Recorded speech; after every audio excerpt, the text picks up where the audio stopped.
Positivism Telugu channel ప్రేక్షకులకు స్వాగతం.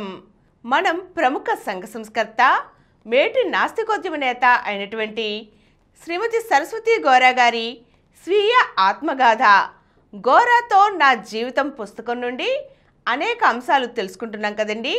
ఈరోజు తల్లిదండ్రులతో గోరా దంపతుల ఘర్షణ గురించి తెలుసుకుందాం.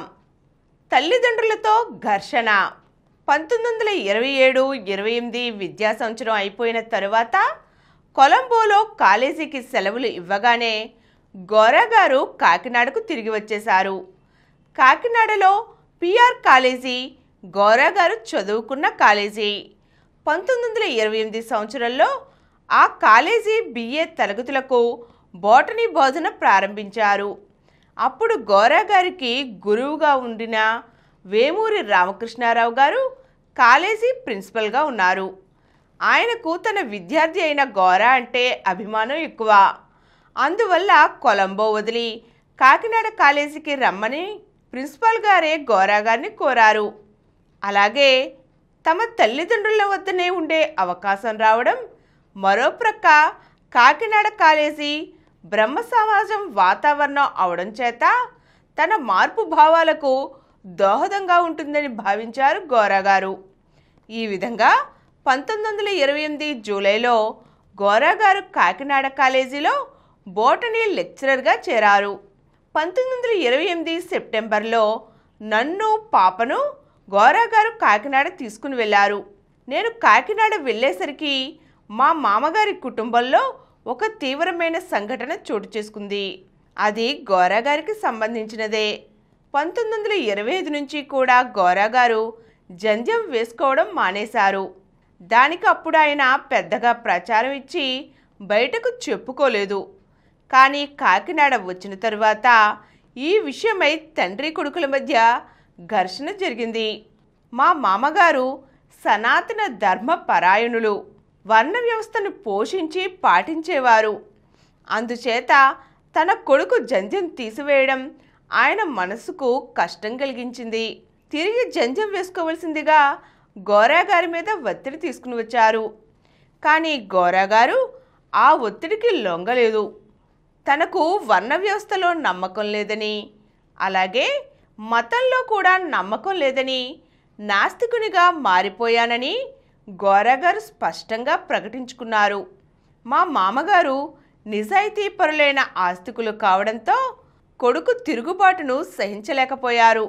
జంధ్యం వేసుకోకపోతే తన సరసన కూర్చుని భోజనం చేయటకు వీలు లేదన్నారు.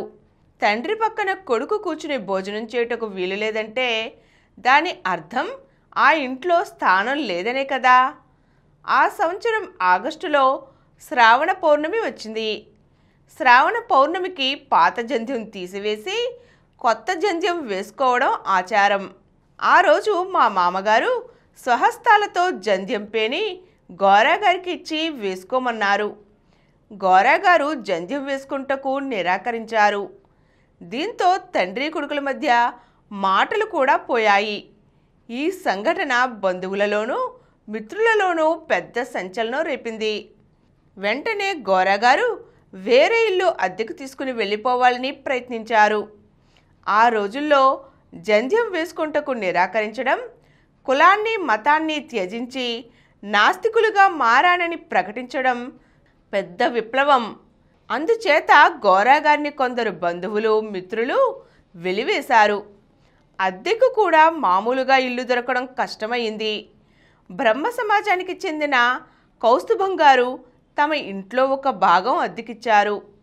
అద్దెకు ఇల్లు దొరికిన తరువాత గోరా గారు విజయనగరం వచ్చి నన్ను పాపను కాకినాడ తీసుకుని వెళ్ళారు.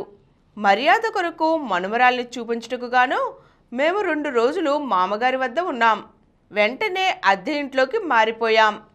మనుమరాలు ఇంటికి వచ్చిందని సంతోషం కంటే కొడుకు తమకు దూరమవుతున్నారనే బాధ మామగారిని అత్తగారిని కలిచివేసింది. సాంప్రదాయాలు ఆచారాలకు సంబంధించిన అభిప్రాయ భేదాలు మినహా మామగారికి గోరా గారికి మధ్య ఏ విధమైన తేడాలు లేవు. మా మామగారికి అత్తగారికి కొడుకు ఎడల విపరీతమైన వాత్సల్యము, గోరా గారికి తల్లి ఎడల అమితమైన ప్రేమ, తండ్రి ఎడల అపారమైన గౌరవం కనుక బాధతోనే వేరుపట్టం జరిగింది. మా అత్తగారు కంటతడితో మమ్ము సాగనంపారు. మామగారు అప్పటికే రిటైర్ అయిపోయారు.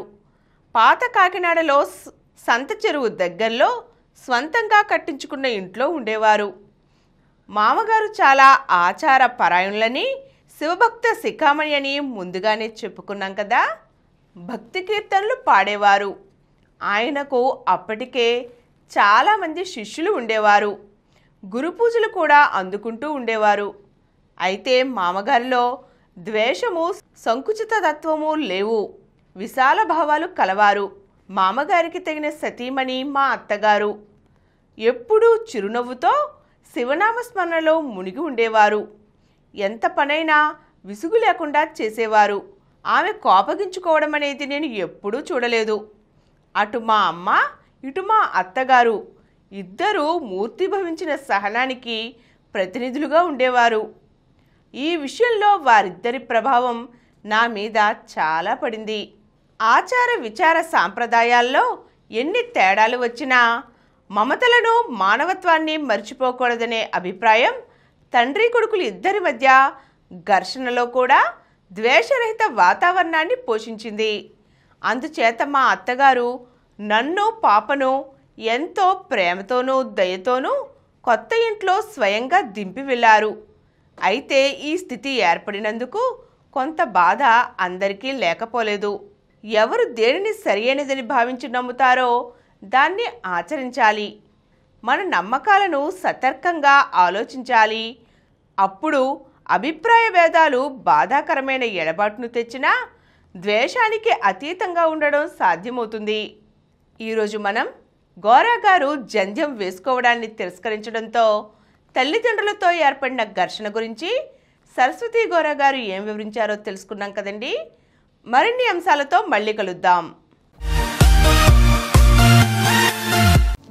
ఈ కార్యక్రమం మీకు ఎంతో నచ్చింది కదా.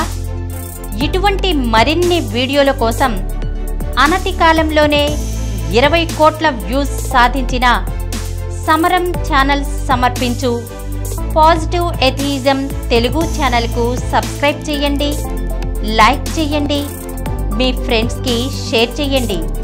అలాగే ప్రక్కనున్న గంట సింబల్ని ప్రెస్ చేయడం మర్చిపోకండి.